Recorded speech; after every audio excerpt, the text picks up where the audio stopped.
Hi, welcome to the Frugal Frau. I'm Suki, your host, and today we're going to make a very simple wainscot, which is 5 foot tall, from very simple materials, which you can purchase anywhere, even from a big box store. But before we get started, please like, subscribe, and comment. And if we've missed any details that you're interested in, please ask us those in the comments and we will respond to those. Thank you very much, and let's get started. The materials you're going to need are 1x4s, which are going to be used in the corners, and you want to buy 10-foot pieces because you're going to cut those into 5-foot length pieces. Now, for the top rails, you're going to use 1x6s, and you're going to choose the length based on how large your shop is, your work table is, or how large the room is. We typically use 8-foot pieces because our shop isn't that large and our bench isn't that long. And for the baseboards, you're going to use 1x8s down here. And for the backing, which is this part, which is really wood, you're going to use underlayment. It's pretty cheap.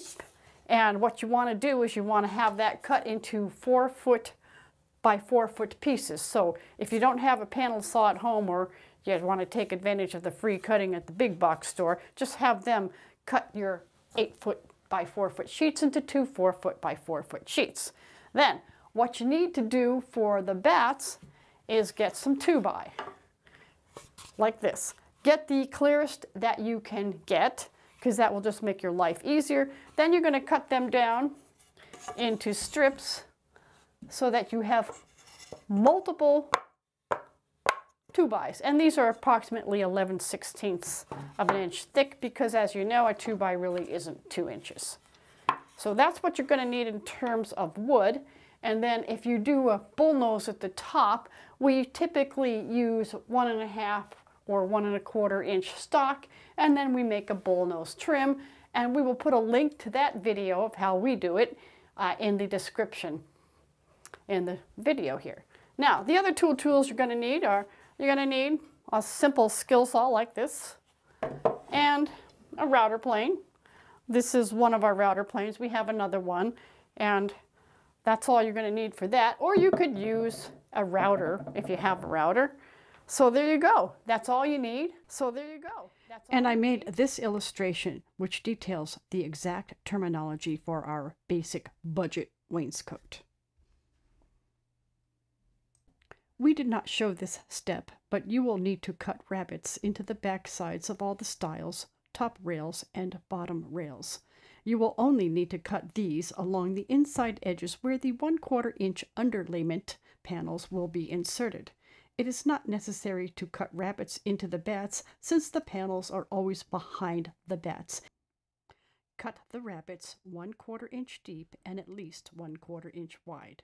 We typically cut these 1/4 inch deep by 1/2 inch wide. We find the 1/2 inch width works best for our purposes. The total height for the budget 5-foot wainscot is going to vary by how wide you cut your rabbets and by how wide you cut down the top and bottom rails. This diagram shows our cut dimensions. All of these diagrams will be bundled into a PDF file, and I will provide a link to that in the description. The corner pieces go in first, and the reason why they are the full length of 5 feet is because that is the length of or height of your wainscot before you put the bullnose on. And the bullnose just adds another 3/4 of an inch or so, depending on what you use there. And so they go in first. This is an example of a partial wainscot that we made to go under a bench. We omitted the corner vertical because by the time the bench seat is installed, it will never be seen. I have included this because it shows the bottom rail being installed, and that is the second group of pieces to install when making the simple wainscot. Still using the underbench example, the 1/4 inch underlayment has been installed into the bottom rail. When making the regular full height wainscot, the vertical ends of the underlayment would have to also slip into the rabbets cut into the corner pieces.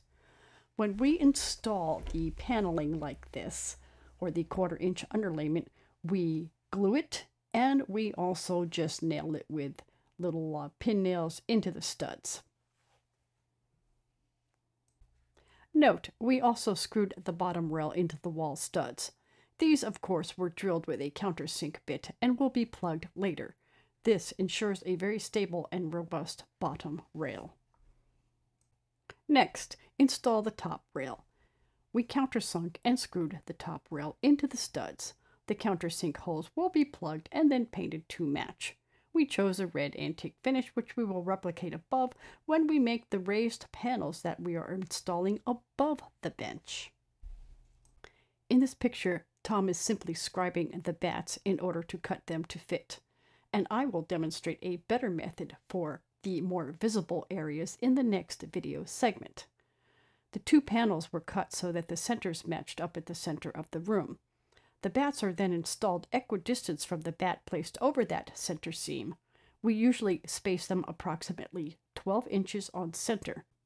The spacing between the bats and each side stile at the corners will most likely be smaller, but doing it this way keeps it simple and economical. All right, I have here a scrap of bat material, which obviously isn't long enough, but that's just because this piece is for demonstration purposes only. And what I do is I mark the exact depth that this piece needs to be with a pencil by scribing it along the top rail. Then I put a caret so that I always know which is the top rail, because the top rail depth might be slightly different than the bottom rail. Then I do the exact same thing on the bottom rail.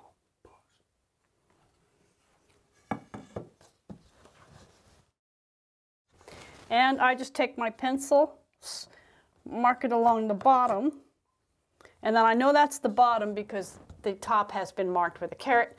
Then I take a plane and I shave these down from about a foot from the edge, or a foot from this edge and a foot from the other edge, to the exact depth I need.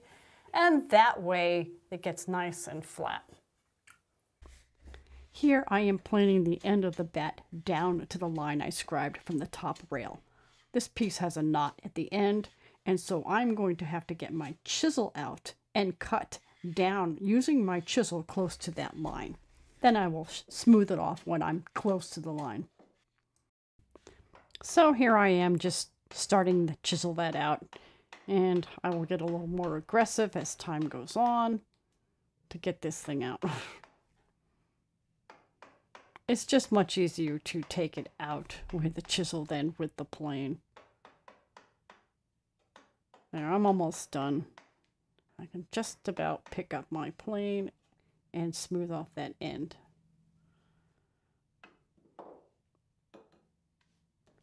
Now I'm smoothing off the end with the plane.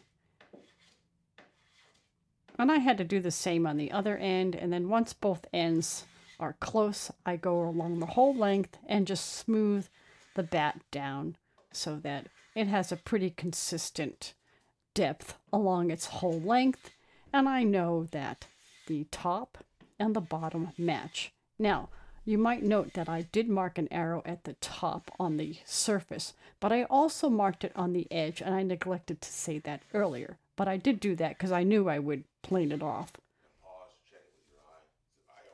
Now, I just check it with my eye to make sure it's pretty flat. It doesn't have to be perfect, but I know that the ends will match up with the rails on both the top and the bottom. This is the budget wainscot we installed in a couple of basement rooms. Because we use underlayment for the panels, this is obviously to be painted and not to be stained.